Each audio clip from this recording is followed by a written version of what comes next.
Healthy. Welcome to Dwayne Spin Stop episode 5, I think. Wow.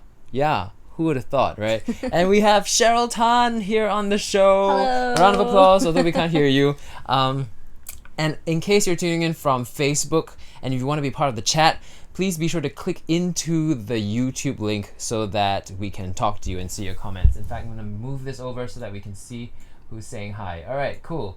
So Cheryl, these are your people watching if they do say hi. Right now, no one, but don't worry, there will be people, and they're watching from Facebook most of the time. So, Awesome. Hello. like I tell most of my guests, don't obsess. Okay, so we are here, and Cheryl has just come from a performance of Beauty World, which is now playing at Drama Center. You still have one more week to catch it.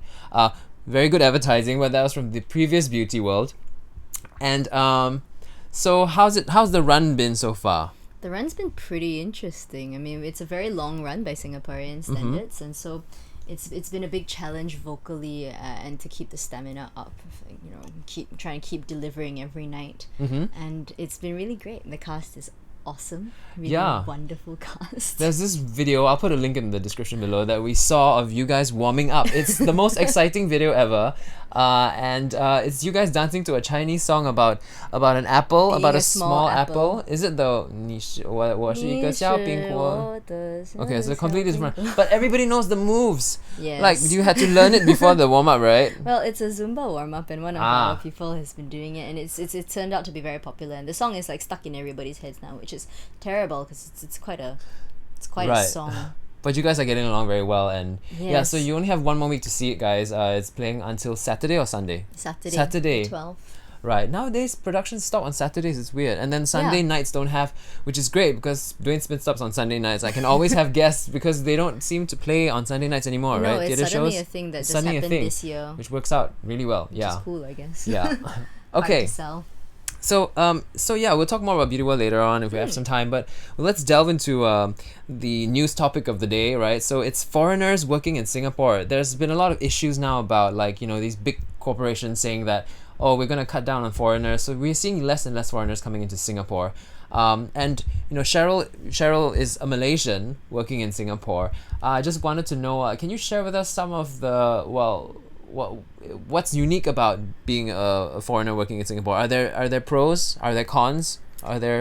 What has your experience been? Are there challenges? It's actually mostly just very inconvenient for me. I mean, people keep saying things like, oh, if you're Malaysian, it's actually very easy for you to get PR here and stuff like that. But that's really not been the experience for anybody who's not a corporate professional. Right. So for people who are actors, a lot of our actor friends have had to actually go back to Malaysia and do most of their work there because now we have to get legit work passes and everything. Before this, we used to be able to work on our tourist stuff. Right. So it's really interesting to see in the coming months, because this is a rule that's just changed, how that's going to affect the number of Malaysians who are actually able to act here. Right. Yeah. So that's affecting you as well, right?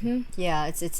I'm less hireable now. Wow. That's amazing, and for you to be working this much. I mean, even Singaporeans, they're new people coming to the scene, and they're struggling to get jobs. I mean, and to have this little, burden on your back coming in here to audition with that, so I mean, it's tough. It's tough, right? Is there anything you can suggest that companies or even the government, can you suggest what they can do to help? Or what they're not, or what they're doing that they're not helping in some ways? Essentially, there are performer visas, but they're usually for hotel contracts for people who are going to sing in hotels and those kinds of things. So if the government or the NAC, for example, could see clear to some sort of short-term thing that's not as expensive as applying for an EP, right? That would be great, because then you get the best talent from all around the region, and that's what you want, right? Yep. Yeah, that's what the arts is about, sharing, right? So yeah, let's hope for more of that.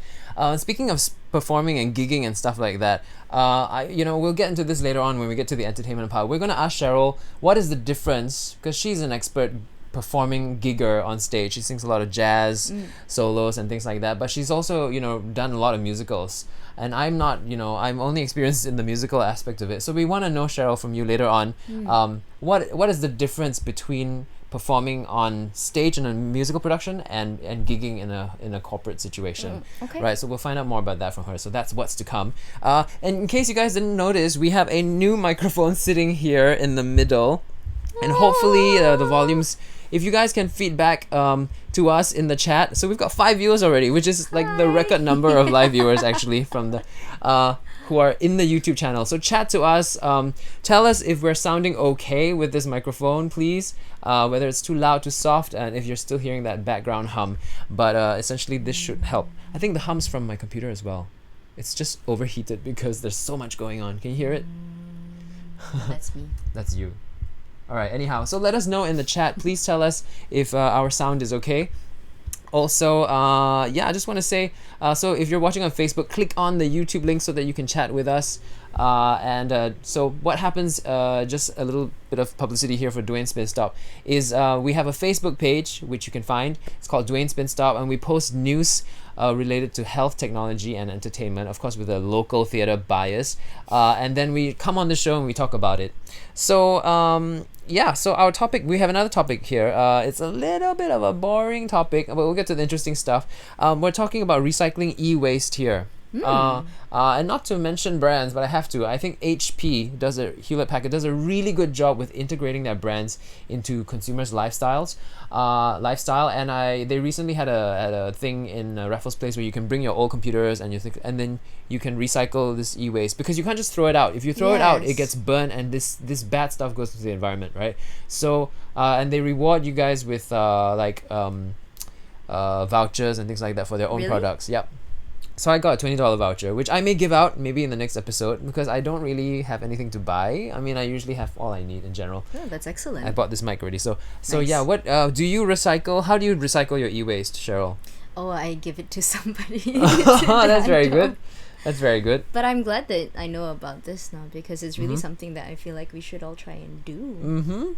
Especially like in a place like Singapore where things are like quite convenient, like just in the city. Yeah. Thanks, man. Cool, yes. And if you guys want, you can also, we can chat. I'm on Twitter as well, at Dwayne Tan. If you want to find out how to get rid of your e-waste and everything, chat to me on Twitter. Sometimes I actually do try to organize things where I get all my friends just to send me all their old CDs and stuff like that. We compile it, and then we send it off to a proper place for it to get recycled. I've been trying to find a place to compost as well, like communal composting. That's great. That kind of thing. So, because of cooking and all Yeah. that. So it's all gonna be part of it, man. Sustainable life. Yes. Okay, and on to the food stuff now. I mean, it's such a big topic for Singaporeans, right? And I know all our theatre lovers out there also, after a good theatre production, usually go to have supper and things like that. Teochew porridge. So, Cheryl, can you tell us? Okay, I'll give you 2, because most people like only give one answer, right? I'll give you 2 answers because you're from Malaysia. So you can get to say one favorite place that you love in Singapore and one favorite place that you can recommend in Malaysia, KL, where you live. So have a think. All right, Singapore, what's your favorite food place? And in Malaysia, what's your favorite food place? It's very hard.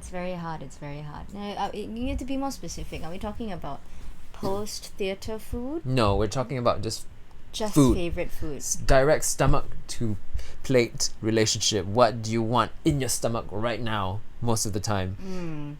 Okay, the chi kueh from Tiong Bahru. Oh, where's that? The Tiong Bahru Market? Yeah, we've been having it brought into the rehearsal room. Oh my gosh. Wow, okay. It's very delicious. Chi kueh is a very Singaporean thing to me. So you can't find it in Malaysia? I've been slowly... Well, I've never been aware of it in Malaysia. I've been slowly becoming more aware of the things that are very particular to Singapore, because people are like, oh, chicken rice, but it's not like that. We have it in both sides. But chi kueh, no. Chi kueh is very Singaporean. And for Malaysia... I guess the chili ban mi. Chili ban mi. Yeah. The like ban chili mian. ban mi. Yeah. Okay. Wow. Yeah, Where would you get that from? It's in town, and you can get some at Publica as well, because it's so popular that they've got branches of Publica is like a Food Republic. It's a shopping mall with one of those food courts that's like they pull all the most famous stalls from like Penang and Kuala Lumpur, and they like kind of get their kids or their foreign workers to like open a branch of it in this fancy shopping mall. Okay. And it's really quite delicious. But if we're really talking about my favorite place to eat in Malaysia, it's probably the char kway teow at Lorong Selamat in Penang. Okay. The char kway teow at Lorong Selamat in Penang. Okay, cool. Good to know. And Ramly burgers? Do you love Ramly I burgers? love Ramly burgers. You have to eat them while they're hot, otherwise they show their true colors and they like are not nice anymore. Okay. But Is it like yeah. spam? What are the true colors of Ramly burger? Is it like spam meat? Is it actually good for you? Or- Probably not. Probably not. But it's all about what makes you happy, and if things make you happy, then they're good for you. I think. Awesome. Cool. All right. So while speaking of food, so now we're gonna wrap up the food segment really quick with a food game that we always play, right? And it's called Being Boozled. All right. So while I just realized I had some things that I didn't prepare, which I want to take. I want to actually show you the Beauty World programs from 1998, Nice. where I first started theatre, and 2008. I don't know if you've seen any of these programs. No, I haven't. All right, so we'll actually. show them really quick. While I go get that, you know how this game works, right? No. You don't. Okay, so I I was have gonna get you to explain Okay. to the audience. So, okay. So if you can keep the show running, explain to the audience how this works, Okay. right? What's up with the jelly What's up with the beans? jelly beans? Okay. And there are 3 in there. Take them out for us to eat. We're gonna go 3 in a row, and then we're gonna see who gets the yucky one. Okay, cool. Okay. Cool. So this is by a brand called Jelly Belly, which I'm just learning about, and these are the Bean Boozled beans. It's not really turning up so well there, but that's okay. And what it is they've got identical beans that have one nasty flavor and one nice flavor, which is also not very visible. Okay, so for example, That's my Beauty World program. you'll find it in one. So like for example, there are 2 flavors that look exactly the same, and one is called Stinky Socks and one is called Tutti Frutti. So one of them is pleasant and one of them is not. Very much like the Bertie's Every Flavor beans. Okay. Yeah, so we're gonna do that right now. I know most of you have watched already know what that's like, but sorry for that. I couldn't find the 2008 program, so we're just gonna look at the. All right, so we've got 3 types now. We're gonna go really fast. The first one is this one we've done before: lawn clippings or lime. Ready? 1, lawn clippings or lime, and go. Oh, I got the lime. No, I got the long clippings.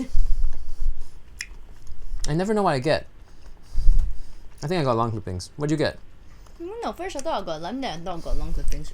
Maybe that's what they I do. think I got lawn clippings. Okay, not so bad. It gets worse. This one is rotten egg or buttered popcorn. It's the light one. Ready? 1, 2, 3.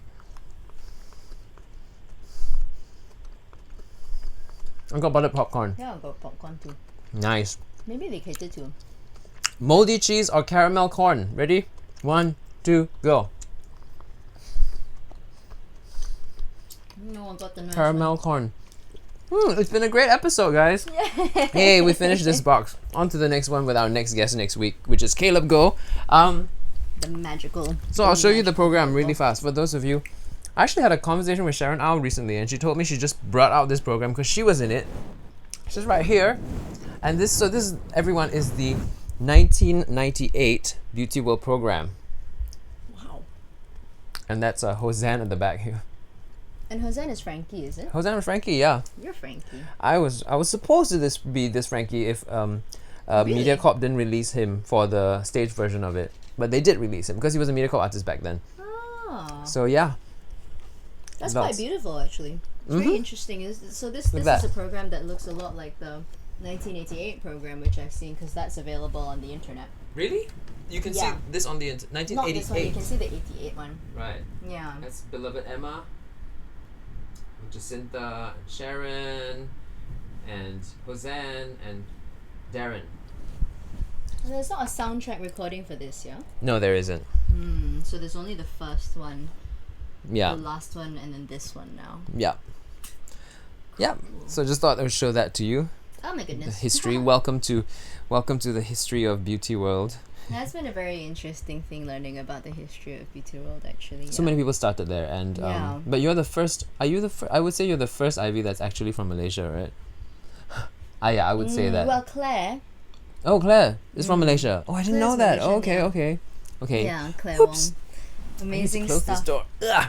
Okay. Cool. Yeah, I mean, it's just been very interesting how many people started there and how many people like have within the theatre scene, I have such an emotional connection to the material as well. Yeah. It's quite amazing because it's just kind of like a lot of people who I think don't really usually hang out together or do any work together and all that, but they're all connected by The beauty, beauty world. world. Yeah. It's quite a beautiful thing. I started thinking about Ivy as some sort of spiritual, like like, because characters, right? Characters are kind of beings, right? They're alive. They're not really alive, but they're alive in imaginations. And Yes. someone like Ivy, who's been brought to life like 7 or 8 times, like, what are they really? Right. Right. Yeah. So what is your take on your Ivy? My Ivy, I don't know how she compares to other people's. That's fine, but what's your own take about? As in, Well- not in comparison, but just you. Who do you think your She's Ivy kind is? of I initially thought that she was like this very romantic, dramatic person. Actually, you know, probably like she's kind of lonely. She reads a lot of books, like Belle in Beauty and the Beast. Like she goes on this adventure because she wants to know about her past and who her father is, but Right. she also wants to go on an adventure, Okay. right? And that's kind of part of it. But I guess learning what the real world in that sense is like for this version is just it becomes a bit much. Right. Yeah, and she like my Ivy actually kind of destroys all her relationships in her quest. Oh gosh. Yeah. And Yeah. I mean that phrase when Frankie, your boyfriend from Batu Pahat, comes all the way down to look for you, and you said you don't know him, you don't recognize him. What is going on in Ivy's mind, your Ivy's mind at the time? Why do you say I don't recognize him? Why do you not? I mean, are you still not done with your game? Is that why? It's because that's the night of the anniversary. You're about to. And you don't want. Nothing's gonna get in her way. Yeah, she just needs to. And Frankie came uninvited. Like did? she's not really happy that he's there at okay. all. Like because Right. he's just like, no man, you need to come home and all this stuff. And for Ivy, everyone's telling her you shouldn't be here. You know you're too innocent for this place or whatever. But Right. that's the night of the party, and she really believes that she's gonna find her father. Right. So my own thoughts. I mean, in a previous episode, we talked about best productions and worst productions, and it did pop up. I mean, I have to be honest about this. I mean, we can't like everything, right? So I think this show is about objectivity as much as possible. And so, I mean, it did come out that Beauty World wasn't one of the favorite versions of it. I mean, I personally, there was good and bad that I liked about it. But what I really liked about this particular one was actually the opening number. Yeah. Yeah, it was great because people didn't like it. A lot of people didn't like it because it was slower. So I heard it was like went from 158 to what's that? It's probably like 128 or something like It's that. very, very slow. It's very slow. Yeah. I mean, I don't know how you feel about it, but I thought it was nice because it was just like, oh, it's just in the day in the life of. There's no pressure in the world. And then when Ivy pops up is when things start to speed up. Yeah. So I actually like that a lot. There's an interesting. Sorry, continue. Yeah, I want to know how you feel about the opening of it, if you care to share. But the things that I didn't like so much was like I felt a lot of the solos weren't filled with stuff. A lot of solos were just kind of static. The actor was Yes. kind of left there to just try and fill it up as much as possible. So those were the Yes. things that I thought could be filled up a little bit more. So when it came out as worst production, I mean that's just a blanket statement in terms of like. I mean, that's good, but that's also bad. So it's not just like it's all bad. I just want to put that out there just to make sure that. Crikey. And so you were gonna say about the beat and stuff like that. No, actually, well, the opening number for me is I spend most of my time guarding the singing because I'm kind of just helping to keep everything in shape. So I think it's very interesting. But Timothy, who plays Ahok, he recently had a conversation with his professor from NUS Theatre Studies who was talking about this really cool thing where the reason the song goes on and on and on is this. So in all the other productions of Beauty World, there's a frame of the radio play, right? Right. Yeah, Right. and that's something that opens the show and that closes the Yes. show, and you get the epilogue and you get all these things. And that is something that kind of actually justifies the level of melodrama because it's a radio show and it has to be very. So you're saying there? that there's no justification this time around. Well, not really, so to but I speak. just thought it was like a fun nerdy fact. So this professor, he believes that like so at the end of the epilogue, you get everybody moving on. You get all the characters who go and have their happy / Yep. very normal endings, and then you also get, and then life in the club goes on, and then they play the cha cha cha, Yep. and it goes on and on and on, and that's why the song goes on and on and on, because it's a cycle. So that was the intention. That's what Right. this professor said. It was Right. really kind of like a cool thing. And I also like how at the end of it we kind of return to life going back on and on and on, Yeah. like you know, right? Yeah, like it's back to Beauty World, right? Yeah, Yeah, and that's nice too. yeah. It's fun. Some people love. But so your own thoughts about Beauty World in general, about the reviews that have come in, and your thoughts also about reviewers, because there's this whole, I mean, actors and reviewers, there's always this relationship of like, who are you to say? You know, actors can get defensive, sometimes it's out of proportion, sometimes it's not, sometimes the reviewers are a little bit like, but it's all very subjective also, like who's right and who's wrong. But Yeah. so what are your thoughts it's about quite hard. reviews that have So, come in? I also write reviews in Kuala Lumpur actually sometimes from time to time, and I try to be as constructive as I can, because to me, for me, when I'm writing a review, Right. there's no way that it actually helps to sell tickets because the runs are too short. There's no Right. you know, there's not, it's not like a promotional thing or anything, and it's not like people in KL actually really care about reading theatre criticism. Really? I Okay. don't think so. Okay. I don't think many people care here about reading much criticism either. I mean, People wanna I know live whether in they the can actor see the community. show. I think actors do care a actors, lot. yes though. lah, but Yeah. audience, Yeah. right? So for me, like, I try to think of it as a way to give feedback to the production itself, but I know not everybody thinks that is what the role of a reviewer is. Right. Right. So, but I do enjoy the reviewers who take that role, because at least they try to kind of be balanced and all that. Yeah. Other reviewers, they want to entertain people, I guess. Yeah. Because I guess you gotta sell papers and stuff Yep, like that. there's that balance to do as well. That's where it gets into like, okay, I'm going to make statements that are entertainingly nasty, Yeah. Yeah. which is So you see it for what it is. You're not affected by it. You see that they have a job to do and it's fine. And well, it's obviously hard to take when people are saying, you know, that your performance is like, but yeah. after a while you just have to get over it. Like Yeah. Jeanette has been slammed, you know, almost Yeah. left, right, and center, but she's gotten on with it, and her performance has improved and gotten Yeah. stronger. And Yeah, it makes you everything. So stronger. And if you can handle it. yeah. Which Good. is not to say you necessarily should be able to. It's okay if you can't handle it. You're only human, but Yeah. And she's Strength. got a lot of supporters. I mean, I see all Oh, the yeah. people replying to the reviews. Yeah, She's crazy. really got a lot of strong supporters. yeah, she's Yeah. fine. And I just want to say also, reviews are also actually ultimately one person's reflection of the opinion, and there are hundreds of other thousands of people in the audience that you don't hear from actually. So it's, you know, as an actor, I guess take it with a pinch of salt. The other thing is that actually in Do a you know place this? like Oh, Sandra Tay is watching. Hello, Hi, Sandra. Tay.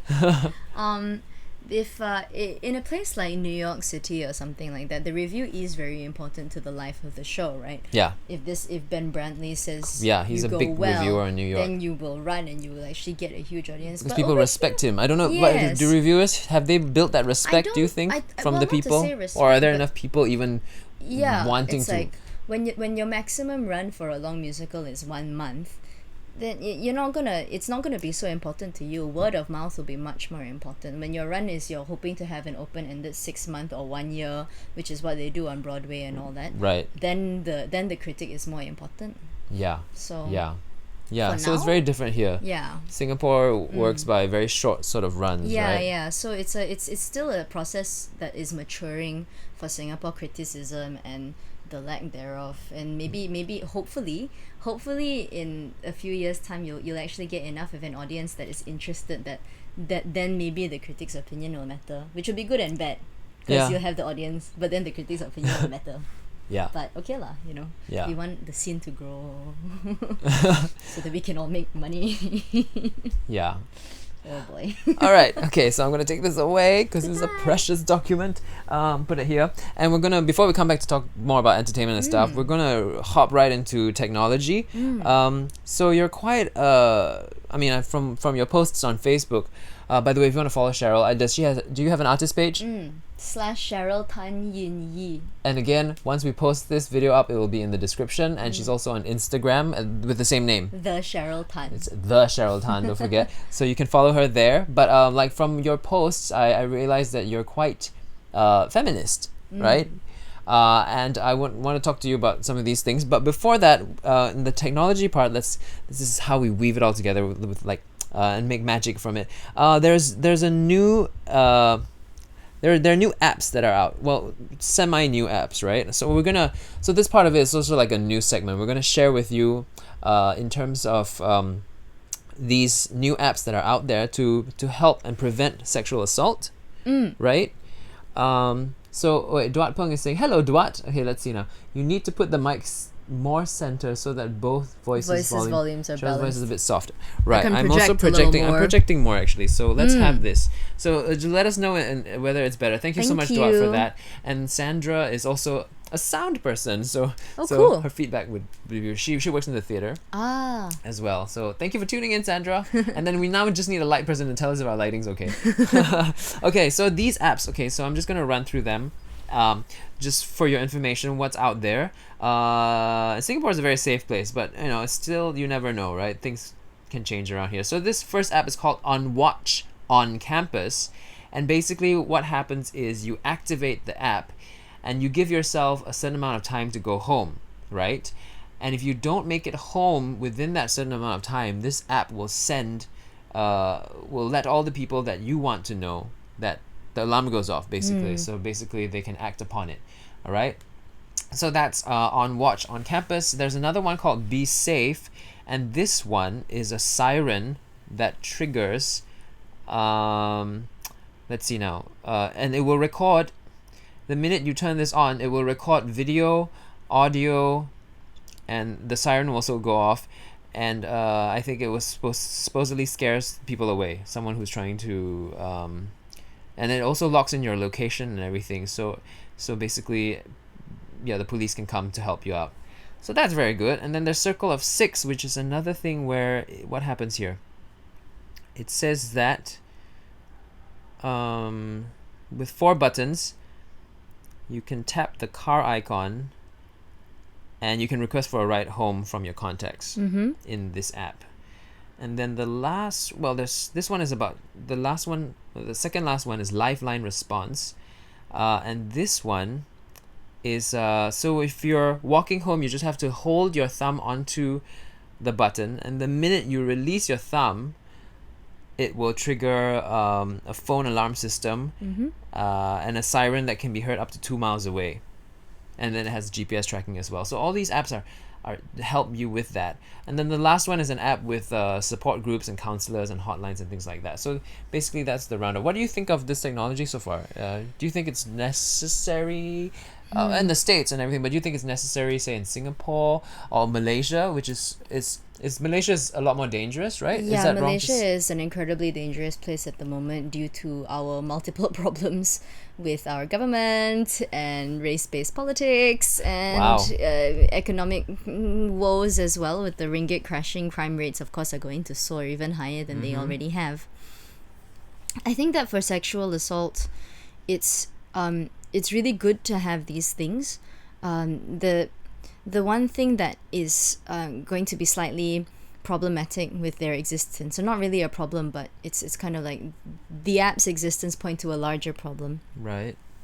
And the larger problem is that what we do is we take women's safety and we place it in their hands, as in we say, you are responsible for not being raped. Right. Yeah, so things like people, so whatever you wear, you're responsible for that. Yeah, things like what people going like, okay, what were you wearing? Were you being encouraging when you were assaulted or whatever? And that's complete responsibility. Is that what people are doing? It's sort of a programmed thing in society at the moment. Oh, I see. It's just an understanding that it's a mentality. So, like, while these things are very good, I think that it's much more important to be spending our time educating men as well on how they're not essentially entitled to women's bodies. Of course, not all men think this way, right. But if we really could make that into a thing, it's your responsibility not to rape a woman just because they're wearing a skimpy outfit.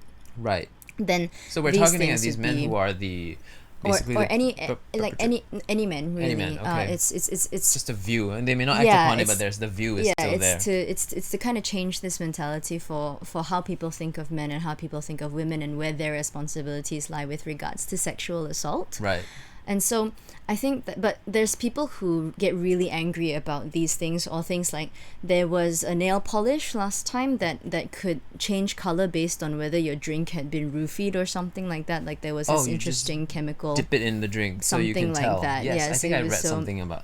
So Not that I wear nail people got polish. into an uproar about that because here's this great thing, but you're also again saying, okay, women, now if you didn't wear the nail polish, or if you didn't put your finger on the app, then you kind of deserved it because you weren't taking Right. 5 million That's steps horrible. It is horrible. Right. It's hard being a girl. And what are you aware of in terms of what the government or the governments around the world, what are they doing? Are they being supportive about this? I think that I think you can see from a lot of news with American campuses that there's still very much. There are some campuses and some governments that are pretty good about these things, but victim blaming is still quite prevalent and quite horrible. I mean, we won't even talk about Malaysia. Right. There's no. I mean, there's. I think that There's if I was raped in Malaysia, it would not go like I would have next to no Fight back. Right. avenues in which to do that. Wow. Okay. So while people get into uproars about these things, they're still good to have while we wait for the bigger changes to happen. Right. So if you came into my room here for an interview in this bedroom and it's just like it's your own fault for coming in, it's For like, going who and asked being you? alone with a man sometimes, and it can be that extreme. Right. Yeah. Right. So would you say that in general the statistics have dropped in terms of sexual assault or even perception of women? Has it changed? There's definitely a movement towards change. Like for some reason, feminism at the moment has really, really good PR.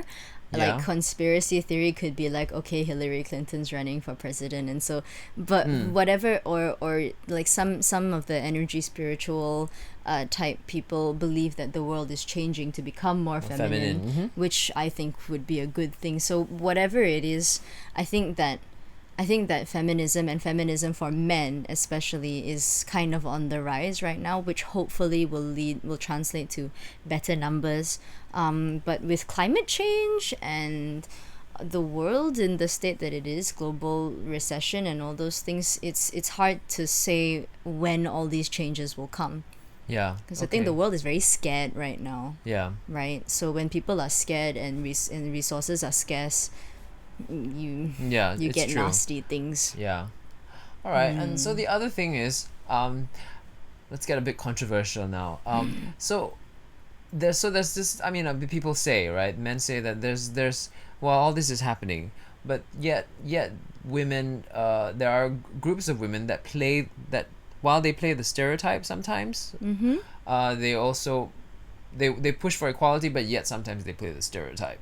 You know what I'm getting at, right? This is the I'm a woman, therefore you. No, I mean it depends on how you see it. Like therefore, for example, this maybe is a bad example. Hold the door open for me. But then, of course, that's a respectful thing to do. But then, it could be pushed more in that direction where they do, for example, other things. They play the stereotype of that. They but then- benefit from the privilege while trying to take the privilege away in a sense. Yeah. So what do you think of that? Well, like, how do you is that happening a lot? Do you find? Well, I don't know. And should women stop doing that if they want to push for, More equality? More equality? Yeah, I think that we can all try to be as conscious as we can of our little practices in our everyday lives, but it's very hard, of course, to be 100% word perfect on whatever you're trying to do. And there's a lot of within feminism, so there's actually quite a lot of nasty backbiting, which is counterproductive. Right. Yeah, you Like know, what? some people think that feminists shouldn't wear makeup, for example, because you're feeding into objectifying yourself, and so Right. and then you're letting the Interesting. side down. Or there's those people who are like, okay, if you're a feminist, means you should go and be like really skanky because you need to believe in your sexual freedom and you need to own it. And then Right. there's other It gets people very who go, and then again, you're just objectifying yourself and Yeah. stuff. So Wow. yeah, Wow. it's really like Wow, it's a where complex do you? place. Yeah, Yeah. So I think just like if we can, we should just work on being more compassionate human beings. it's just in general, Like right? just first and foremost, which seems to be quite a lot harder than it would appear on paper. Yeah. Mm. Oh, thanks for sharing. So where do you anyway? Just curious, where do you lie on the makeup thing?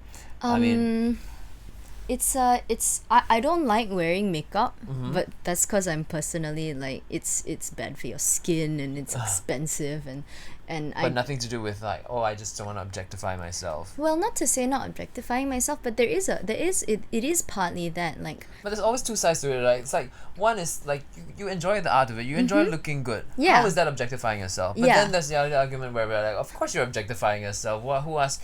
Like so. Exactly. So I think I don't know. I just think is there just like no right or wrong? It just depends on how you look at it. And pretty basically- much. Basically, it's about feminism is just about it's just another fight for a general look world. You Level gotta of- look at it with Yeah. with the right perspective, And right? be good There are to always, each other. you can always do something, but it could always be done, or could always seem to be the wrong thing, but really it's just perception, right?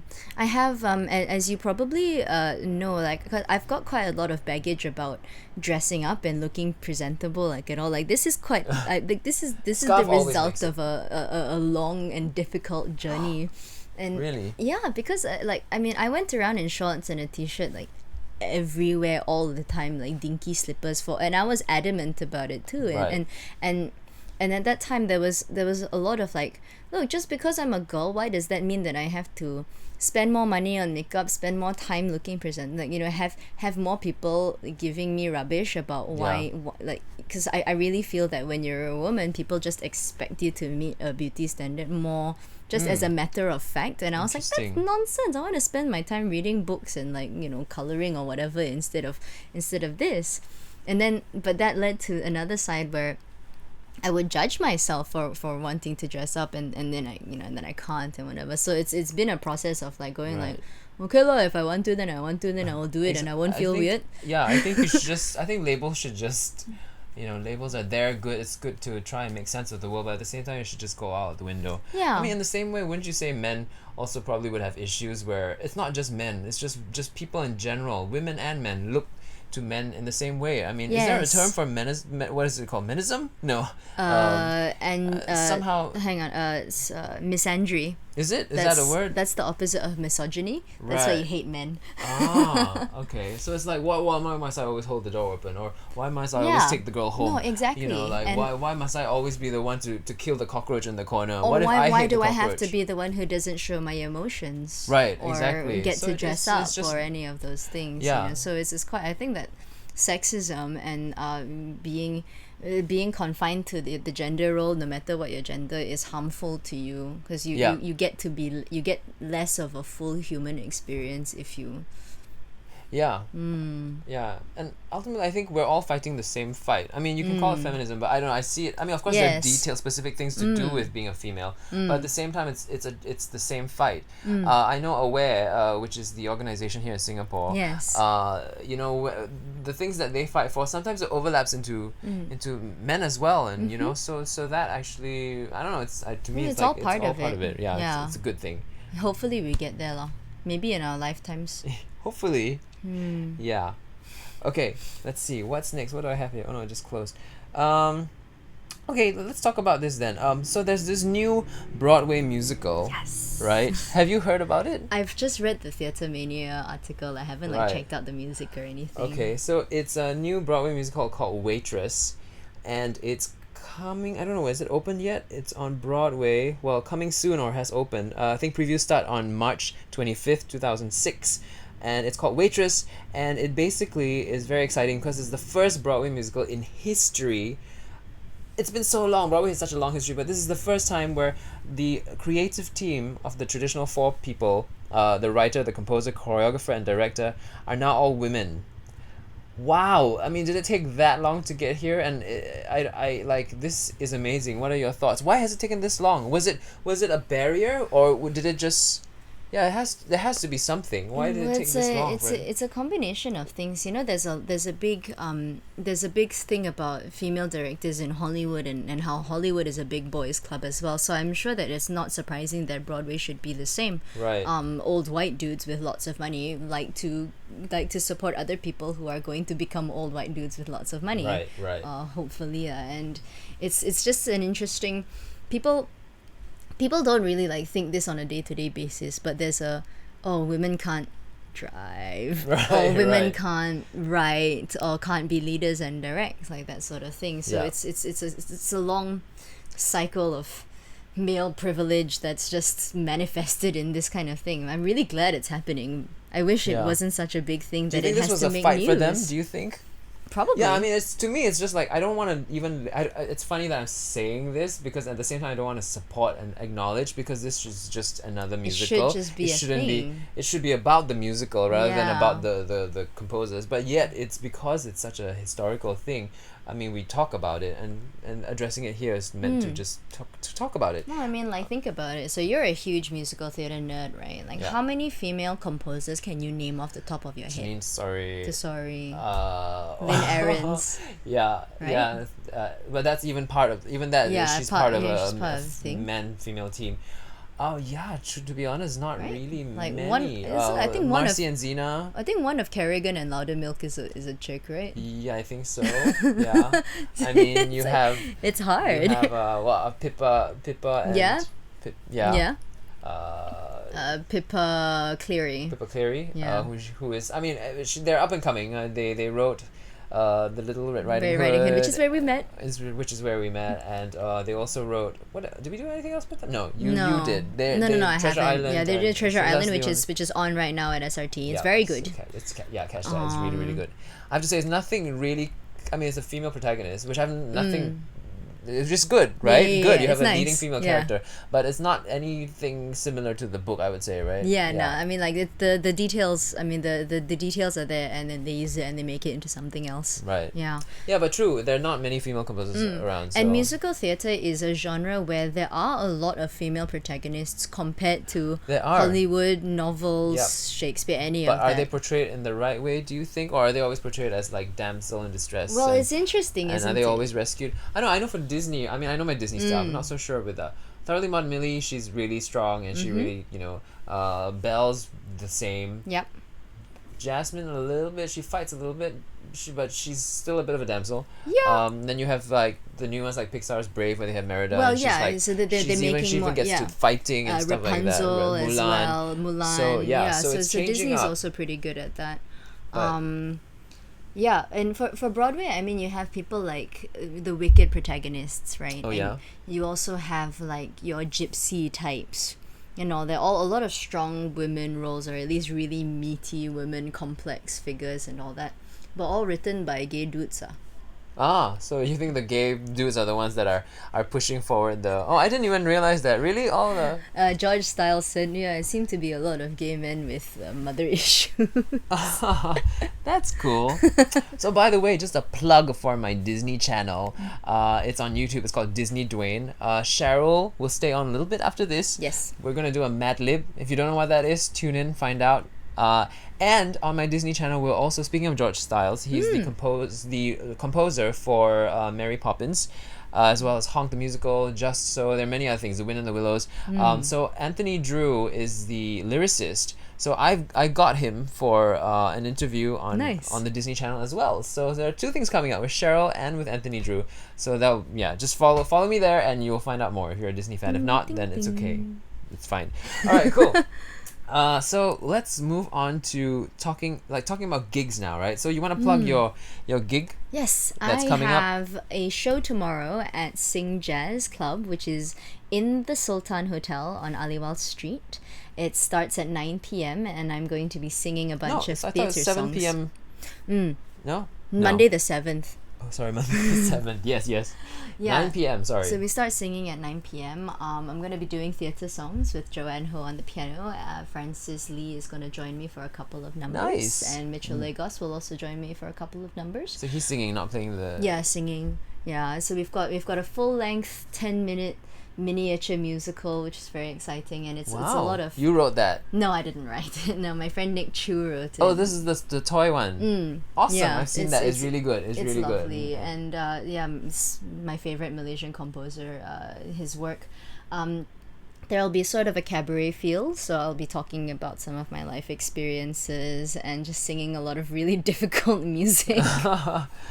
Awesome. So that's from 9 p.m. to how long is it? Probably for? until about 11. Wow, 2 hours? Well, there's gonna be a few sets, and I want to give because it's cabaret feel. It's not so much of like drink and talk while I sing kind of thing. It's more Right. like drink during intermissions and then like hang out. Okay, so you'll have some breaks in between. Yeah, it's not yeah, like yeah. a full-on set. And No, you'll no, be no, no, Singing no, some yeah. jazz standards as well, just No, on not your own. tomorrow. Not tomorrow? Strictly theatre recital. That is so amazing. It's at SingJazz, but they've allowed Yeah. you to sing theatre standards. Yeah. That is very awesome. But I also have to say, I've seen Cheryl perform her jazz standards. Where was this place in Malaysia? Do you still perform there? Alexis? Alexis. Yeah. Yeah. Yeah, I mean, It's when I'm at amazing. home. Cheryl is such a different performer, and she's great in both ways. On stage as in musical theatre as well as a jazz performer. I only wish I had that versatility in those respects. She dives into her music and she just takes you in with her, and she's covering her face right now. And she's happy, and she's free. Jazz is about being free, right? And she really is, and she plays with the music, and it's the things that you can't do in musical theatre, which brings me to my next question. How do you, like, for someone like me, if I was interested in gigging, and I find it difficult because there's no story context. I'm standing in front of my audience. It's just me, and it's a lot more skeletal in that sense. Yeah. What is the difference? How do you approach it, or is it just natural to you? Well, not to say extremely natural. Which isn't the stage one? It's not. I mean, like I would Jazz say, seems so much more natural because you're so into it and you're just almost tripping. You know, like it's yeah. such a I mean, great feeling. it definitely takes time. I mean, if you get good enough at anything, then you'll feel like you're tripping when you're doing it anyway, right? So. Yes, exactly as you said, all the things that you can't do in theatre. So like when I do jazz, I feel much more like a musician. Right. Yeah, like you said, like Nice. playing with the music and allowing yourself to do spontaneous things. When you're doing theatre, it's all about like your musicianship is all in like the pauses or where you use speech or you know what emphasis you place on things or dynamics and all that. But Right. when you're doing jazz, you can change the melody, you can not sing the melody, you can change the lyrics or anything But like it that. comes with good musicianship. You can't just. Yeah, I mean you have to mean- practice. Because Yeah. if I were just to change the melody, I'm sure it'll like clash, right, with my band or something like that. Nah, So where do you not start? Slowly, yeah. So Okay. you start with like learning the songs, you learn the standards, you learn the conventions of how jazz music works. Like Okay. you sing the head and then you let the musicians take solos, and then if you want to take a solo then you do one, and then you come back to the head and then you tag it to finish out. Okay. It's the improvisatory nature of it is very fun. And Okay. it is very freeing. But it's scary because because like you said, you're just It there is scary. and actually like when you're an entertainer, like the part where you talk to the audience and all those things as well, like that's stuff that you have to work on. Yeah, I see. Without a script, I'm lost. Yeah. I would be like, what do I say? And then if I plan it, it would be too scripted for that sort of. I don't know. So do you? Some people do. I don't think I'm great at the banter actually. Okay. Like I sometimes get away with just being like really awkward and cute and just Okay. being like, okay, now I'm going to sing, whatever. And it helps if you can drink a. I wouldn't even drink. I think I would forget my lyrics. How do you do that? Like I have you have a glass of wine and sing. my memory for lyrics is quite strange sometimes. Okay, It's like strangely good. so yeah. Okay. I have a lot of songs like stored in my database. Right. Which is Sorry pretty for the awesome. motorcycle in the background. This is very homemade. There it Yay! Brought to you by Kawasaki. Yeah, you take it slow. So you do what you can, and then you start Okay. expanding it. And then if you feel like it, you go and take. You take the lessons. You learn how the music works. You learn what the musicians are thinking, and then if Right. you can do that, then the musicians will respect you more as well. That's good. Because So it's- otherwise, they just think you're a dumb singer. Right. So it's also about your personality and everything. So how would you say if you have a big ego? I mean, I would imagine some great jazz divas have a big ego, right? does that serve you? Does that help you, or does it get in the way of your work to have a big ego? That's an interesting question. I've been thinking about that, right? And because for me, when I'm acting, of course I have an ego, but I find that when I actually manage to calm it down, that's when I do better work, because I can see, I'm more humble, like I can observe more about the world around me. Right. And within music or so, if you have more of that attitude towards learning, then it's just easier and things can flow. Right. But I've also observed that can't be true, because there's a lot of people with insane egos who are very, very, very good. Exactly. So I'm just like, how does that work I out? think maybe it's an extremes thing. So if you're in the middle, you can't. It's like you either have to be very controlled about it, Right. or you have to be just, completely with your head up your ass. Right. Is the right. way I would phrase it.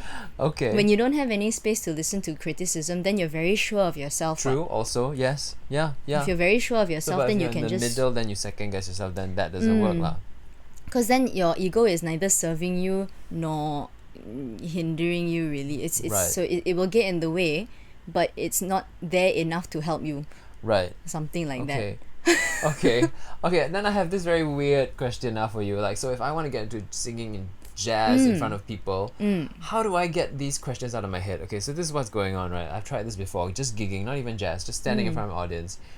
And I'm like, okay, I'm not in a script. I don't have a story.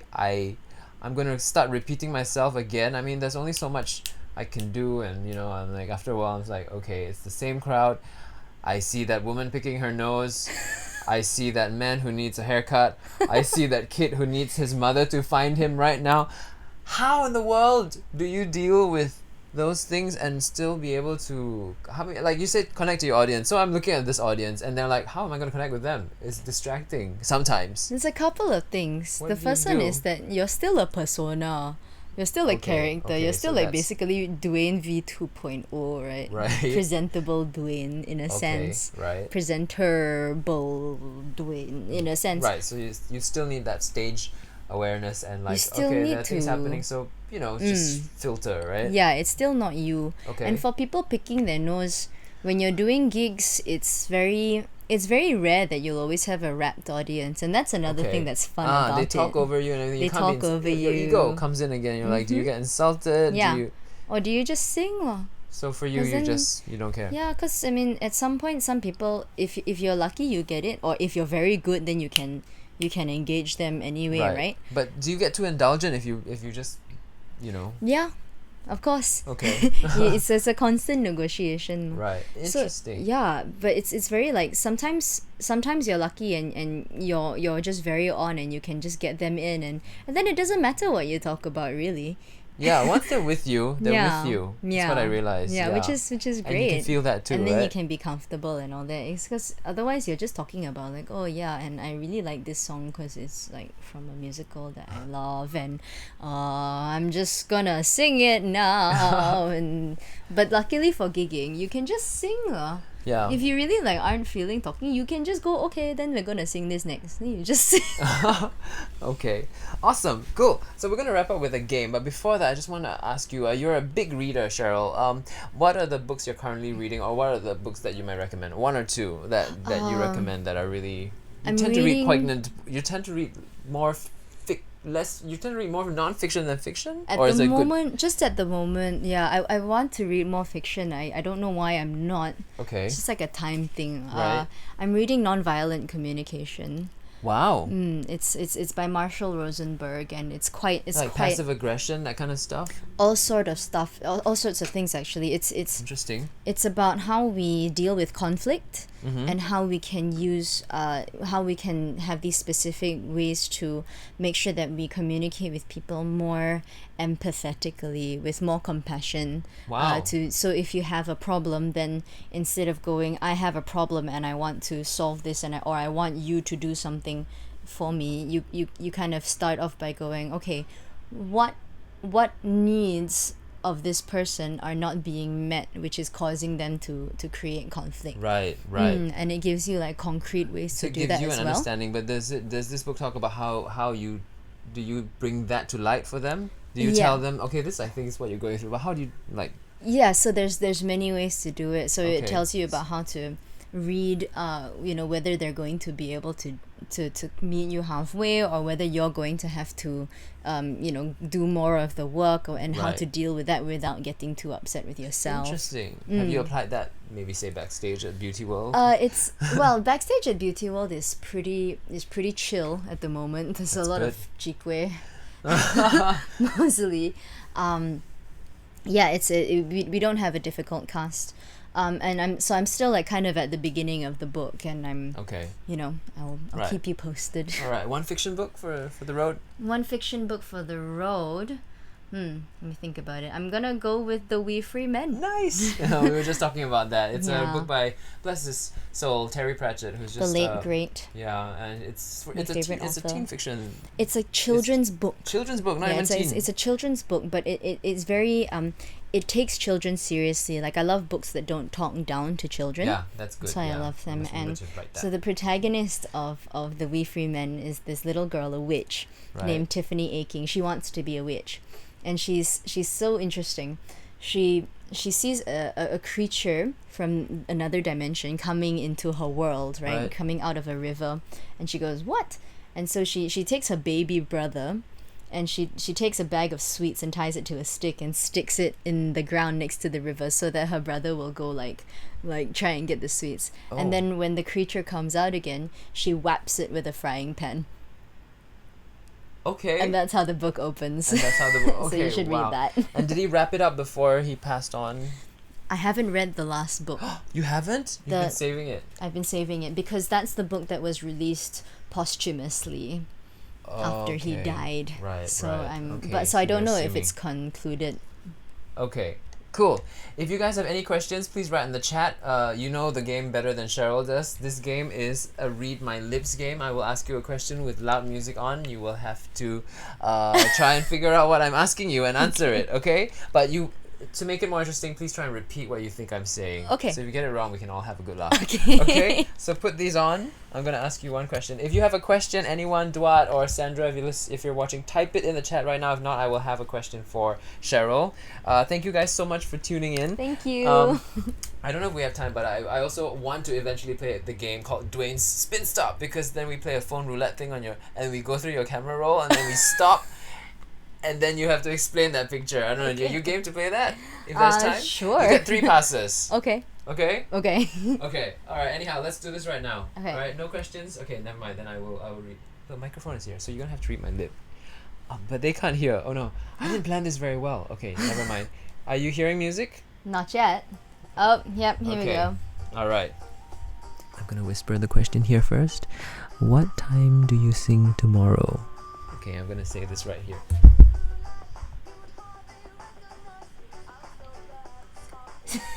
Repeat it. Into One the more mic. time. Into the mic. Okay.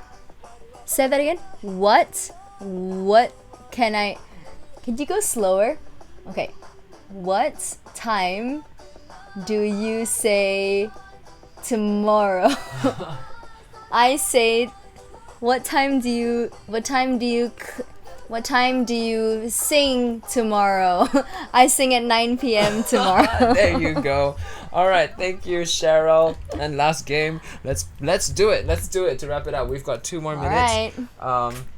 Here we Am go. I allowed to look at the camera roll? Yes. Okay. I'm just gonna pull it up for you. All right. Gosh, this is scary.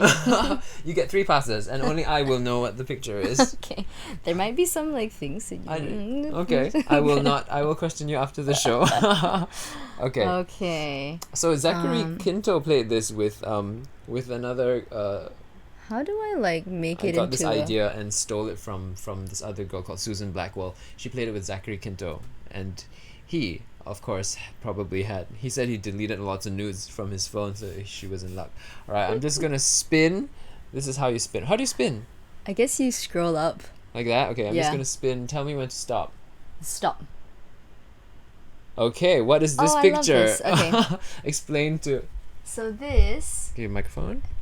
This is the cast of Beauty World bending over a will coloring book. All right. Why are they coloring? Why are you guys coloring? So who's that? That's Joshua. Is that? That's Joshua, and I think that's Ethel maybe With on the side, and with the red hair that's Takeaway, Okay. famous singer, and What happened was my fiance Javad, he Mm-hmm. bought me a coloring book from Malaysia, you know, one of those adult coloring books. Yep. This by Amelia Yusof, who's this amazing artist, her Mother Nature coloring book. And I got really excited about it, and I brought it to rehearsal and made it a communal coloring Oh, book. when did So- you find the time to do that? At break time. It's because we have a lot of waiting around time when we were at the drama center, so Okay. people would just gather around, and now I have all these colorings Yay. that are that are made by lots and lots of people. Awesome. Yeah, That it's wasn't really very cute. bad. All right, that's it. That's all. So thank you so much again for tuning in. Please let us know who you would like to see on the show next, or what kind of games you want us to play. Comments and everything. Is this show too long? Please let us know as well, because I went for a digital workshop and they said most viewers are not very, they don't want to see long form content, but I do put markers in the video as well, so you can skip to those different sections. But please, we really want to hear from you. That really helps us improve. And anyway, thank you so much, Cheryl, for taking time Thank to you, come down. Dwayne. I always let my guests click. So you see the stop streaming there? Okay. Just bring my crazy mouse, which you can show to the audience if you want, and stop streaming. Bye.